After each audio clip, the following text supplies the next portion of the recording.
বিসমিল্লাহির রহমানির রহিম। আসসালামু আলাইকুম ওয়া রাহমাতুল্লাহি ওয়া বারাকাতুহু। সকলকে আজকের পাঠে স্বাগত জানাচ্ছি। আজকের পাঠে আমরা সুষম বহুভুজের ক্ষেত্রফল নির্ণয় সম্পর্কিত সূত্র নিয়ে আলোচনা করব। আমি এখানে ৮ বাহু বিশিষ্ট একটি সুষম বহুভুজ অঙ্কন করেছি। যেহেতু আমার বাহুর সংখ্যা ৮, সেহেতু এই যে স্মল লেটারের n আছে, আমার এই স্মল লেটারের n এর মান হলো ৮। যদি আমি এর থেকে কম অর্থাৎ ৭টা বাহু নিয়ে এই ছবিটা অঙ্কন করতাম তাহলে n এর মান হতো 7। আবার যদি এর থেকে বেশি অর্থাৎ ৯টা বাহু নিয়ে আমি যদি বহুভুজটা অঙ্কন করতাম তাহলে n এর মান হতো 9।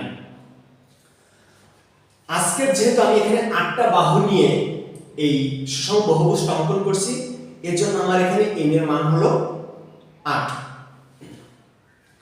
আবার সুষম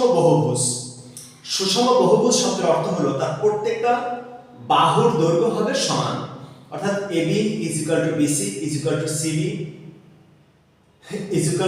DE, এভাবে তার প্রত্যেকটা বাহুর দৈর্ঘ্য সমান হবে। আমি ধরে নিলাম তাদের প্রত্যেকের মান হলো স্মল লেটার a। আমি ধরে নিলাম তাদের প্রত্যেকের মান হলো স্মল লেটার a। এখন যেহেতু আমার এখানে ৮টা বাহু ছিল, সুতরাং আমার এখানে ৮টা শীর্ষবিন্দুও থাকবে। যেহেতু আমার এখানে ৮টা বাহু, সুতরাং আমার এখানে ৮টা শীর্ষবিন্দুও থাকবে। ঠিক একইভাবে যদি আমার n সংখ্যক বাহু হয় তাহলে n সংখ্যক শীর্ষবিন্দু থাকবে। n সংখ্যক বাহু হলে n সংখ্যক শীর্ষবিন্দুও থাকবে। লক্ষ্য করি প্রত্যেকটা শীর্ষবিন্দুতে দুইটা কোণ উৎপন্ন হয়েছে। প্রত্যেকটা শীর্ষবিন্দুতে দুইটা কোণ উৎপন্ন হয়েছে। যেহেতু এই কোণগুলোর মান আমাদের অজানা, জানা নেই যে এর মান কত, সুতরাং আমরা এর মানকে ধরে নিলাম থিটা, একটা অজ্ঞাত রাশি। সেই হিসাবে প্রত্যেকটা শীর্ষে দুইটা থিটা উৎপন্ন হয়েছে। প্রত্যেকটা শীর্ষে দুইটা থিটা উৎপন্ন হয়েছে। তাহলে n সংখ্যক শীর্ষে প্রত্যেকটা যদি দুইটা করে থিটা উৎপন্ন হয় তাহলে n সংখ্যক শীর্ষে উৎপন্ন হবে 2θn। সে কথা আমি এখানে লিখেও নিয়েছি যে একটি শীর্ষে উৎপন্ন কোণ 2θ, তাহলে n সংখ্যক শীর্ষে উৎপন্ন কোণ হবে 2θn, অর্থাৎ এই n দ্বারা 2θ কে আমি গুণ করে নিব। n দ্বারা 2θ কে গুণ করে নিব। আমি সেটা গুণ করে নিলাম। অর্থাৎ আমি যেটা বোঝাতে চাচ্ছি, শীর্ষবিন্দু a তে যেভাবে দুইটা থিটা আছে, b তেও অনুরূপভাবে দুইটা থিটা আছে, c তেও দুইটা থিটা আছে, এগুলো লেখা হয়নি। এভাবে তাহলে n সংখ্যক বাহুতে 2θ গুণ n এতগুলা থিটা থাকবে, এই কথাই এখানে বোঝানো হয়েছে। আমরা জানি যে বৃত্তের কেন্দ্রে 4 সমকোণ থাকে। যেমন COE এখানে এক সমকোণ, EOG এখানে এক সমকোণ, AOG এখানে এক সমকোণ, AOC এখানে এক সমকোণ, এভাবে এখানে 4 সমকোণ আছে। সেটা আমি লিখে নিছি, ও কেন্দ্রে উৎপন্ন হলো 4 সমকোণ। তাহলে আমি এই শীর্ষের কোণগুলা আর কেন্দ্রের কোণগুলোকে যোগ করে নিব। আমি লিখেও নিলাম n সংখ্যক শীর্ষে ও কেন্দ্রে মোট উৎপন্ন কোণ এই যে এইটা 2θn যোগ 4 সমকোণ, 2θn প্লাস 4 সমকোণ, এটা আমি লিখে নিলাম। আবার আমরা জানি যে যে কোনো একটা ত্রিভুজের 3 কোণের সমষ্টি 3 সমকোণ, সেটাও লিখলাম যে একটি ত্রিভুজের 3 কোণের সমষ্টি 2 সমকোণ। তাহলে যতগুলা বাহু ততগুলো ত্রিভুজ উৎপন্ন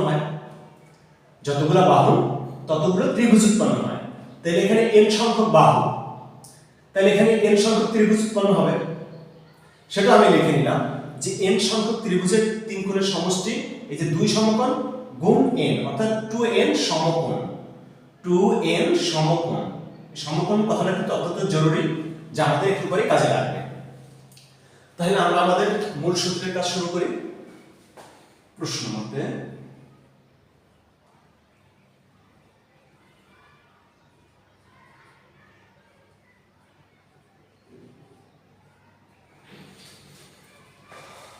2 theta n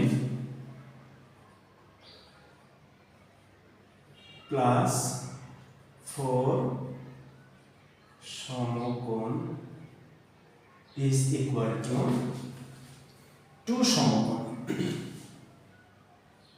2n সমকোণ।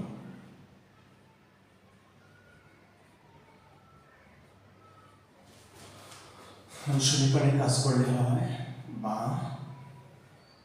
2 theta n is equal to 2n minus 4 সমকোণ, এখানে বা theta is equal to 2n minus 4 by 2n সমকোণ বা theta is equal to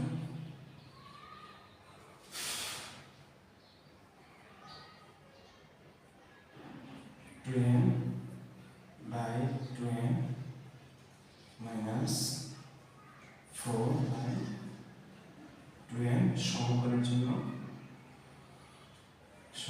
জন্য আমি 90 ডিগ্রি নিয়ে আসলাম।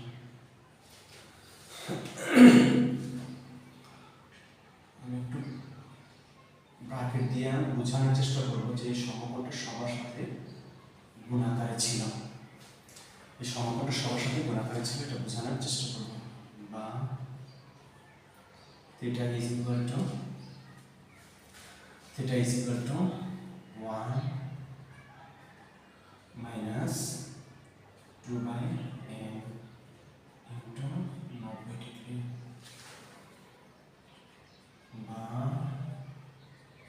90 ডিগ্রি মাইনাস গুণের কাজ চলতেছে 180 ডিগ্রি বাই n। এখানে আমি একটা থিটার মান পেয়ে গেলাম। এখন আমার হাইটের মানটা দরকার, এই যে হাইট লম্বের মানটা দরকার, যেটা এখানে সমকোণ আছে, এখানে যেহেতু সমকোণ আছে কাজে আমার এখানে হাইটের মানটা দরকার। এই যে হাইটের সাথে আমার এখানে ভূমি আছে an, হাইটের সাথে ভূমি আছে an, তাহলে হাইট মানে লম্ব বাই ভূমি, লম্ব বাই ভূমি এর যে অনুপাত সেটাকে আমরা tan থিটা হিসাবে জানি। তাহলে আমরা লিখতে পারি tan theta is equal to ON by AN is equal to ON এবং AC AN পুরো AB হইছে A, তাহলে AN হলো হাফ A by 2। আমার এখানে h এর মানটা দরকার, h এর মানটা দরকার, তাহলে এখানে ভাগাকারে আছে, তো এর সাথে এসে গুণাকার হয়ে যাবে, এর পাশে এসে হবে a by 2 tan theta is equal to h। আমি এখান থেকে h এর মানটা পেয়ে গেলাম। এখন ত্রিভুজ OAB এর ক্ষেত্রফল অথবা AOB এর ক্ষেত্রফল, ত্রিভুজ AOB এর ক্ষেত্রফল is equal to half, ভূমি হলো A, উচ্চতা হলো h, is equal to half, এর মানে h এর মান এখান থেকে নিয়ে নেব a by 2 tan theta, একটু সরলীকরণ করলে যা দাঁড়ায় স্কয়ার বাই 4 tan theta। এবার যদি আমি tan theta মান এখান থেকে নিয়ে নেব 90 degree minus 180 degree by n is equal to a square by 4। এখানে সূত্র আছে, এখানে সূত্র হলো tan 90 degree minus a is equal to cot a, is equal to কট এ, আর এর মান হলো এখানে 180 ডিগ্রি বাই n। এটা হলো একটা ত্রিভুজ, অর্থাৎ ত্রিভুজ AOB এর ক্ষেত্রফল, AOB এর ক্ষেত্রফল।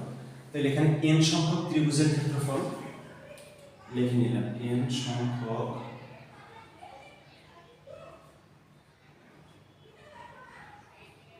ত্রিভুজের n সংখ্যক ত্রিভুজের ক্ষেত্রফল। তাহলে এটাকে আমি n দ্বারা গুণ করব। এই একটা ত্রিভুজের ক্ষেত্রফলকে আমি n দ্বারা গুণ করব, তাহলে আমার n সংখ্যক ত্রিভুজের ক্ষেত্রফল বের হয়ে যাবে। তাহলে is equal to n square by 4 cot 180 by n। এটা হলো আমার সুষম বহুভুজের ক্ষেত্রফল নির্ণয়ের সূত্র। আল্লাহ তাআলা সকলকে বুঝার তৌফিক দান করুন। আল্লাহ তাআলা সকলকে ভালো রাখুন, সুস্থ রাখুন। সবাইকে এতক্ষণ সাথে থাকার জন্য ধন্যবাদ। সবাইকে আগামী পাঠে আমন্ত্রণ জানিয়ে আজকের পাঠ এখানে শেষ করছি। আসসালামু আলাইকুম ওয়া রাহমাতুল্লাহি ওয়া বারাকাতুহু।